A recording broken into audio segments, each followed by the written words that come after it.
Good morning. Today is Wednesday, February 18th, 2026. I am Rahul Malhotra.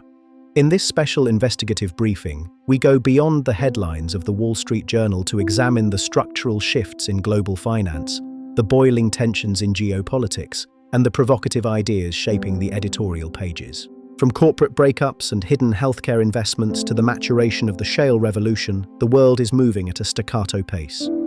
We begin our deep dive with the battle for the future of entertainment. Warner Bros. Discovery has officially reopened deal talks with Paramount. This move comes after Paramount sweetened its all-cash hostile offer to nearly $78 billion, setting the stage for a potential bidding war with the preferred suitor, Netflix. Netflix currently holds a $72 billion agreement and maintains matching rights. This battle for brands like HBO, Superman, and Harry Potter is the latest stakes-raising plot twist in a months-long takeover struggle that will redefine what we watch and how we watch it. In a major investigative report, we uncover unannounced side bets made by United Health leader Stephen Hemsley. Through his personal entity, Cloverfields, Hemsley has for years invested tens of millions of dollars into healthcare startups. The concern is clear. These startups often do business with, or directly compete against, the very behemoth Hemsley leads. These stakes were never announced to shareholders, raising serious ethical questions regarding transparency and the duty of loyalty in the corporate suite. Turning to energy, the US oil industry is demonstrating remarkable resilience. Despite prices dropping below $60 a barrel, domestic output has defied predictions of a decline, gushing a record 13.6 million barrels per day. This outperformance is credited to engineering prowess and remote monitoring technology.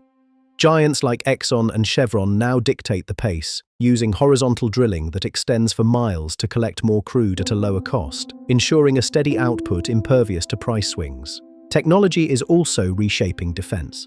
Eric Trump is investing in Israeli drone maker X-Tend, which is going public through a $1.5 billion merger.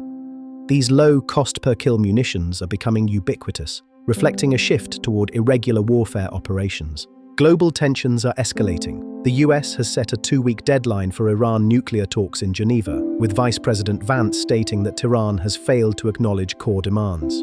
Military action remains a potent option on the table. Simultaneously, India's Coast Guard has seized 3 tankers involved in illicit ship-to-ship transfers off its western coast. This move marks New Delhi's first direct support of US efforts to crack down on the so-called dark fleet, reflecting a significant thaw in relations. On the economic front, inflation has cooled to 2.4%, while the tech sector makes massive bets on artificial intelligence.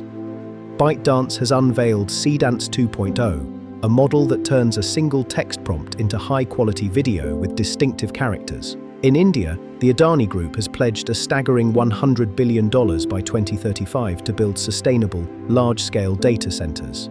They aim to make India a global leader in AI, leveraging renewables to power the computing infrastructure of the future. We now move to a deep dive of today's business and finance section. The financial world is absorbing the news that Berkshire Hathaway pared its massive stakes in Apple and Bank of America during Warren Buffett's final quarter as CEO. Lenders are reaching a breaking point as office building defaults surge to a record 12.34% in January. Meanwhile, Genuine Parts, the owner of Napa, plans to split into 2 public companies, valued over $20 billion, to better execute in their respective markets. Goldman Sachs is seeing a leadership shift as General Counsel Catherine Roemler plans to resign following revelations of ties to Jeffrey Epstein.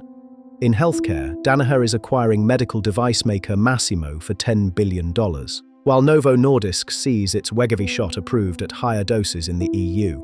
Turning to the opinion pages, provocative voices are challenging the status quo.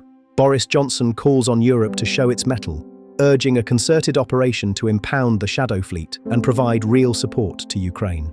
Jason Riley argues that the GOP has drifted from free market principles toward industrial policy, urging a return to classical economics. Meanwhile, Matthew Continetti warns that Democrats may have already lost the 2028 election, citing a lackluster field of potential candidates.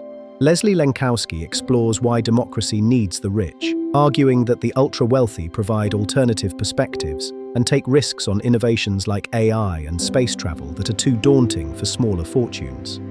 It is a defense of the elite's role in a vibrant republic.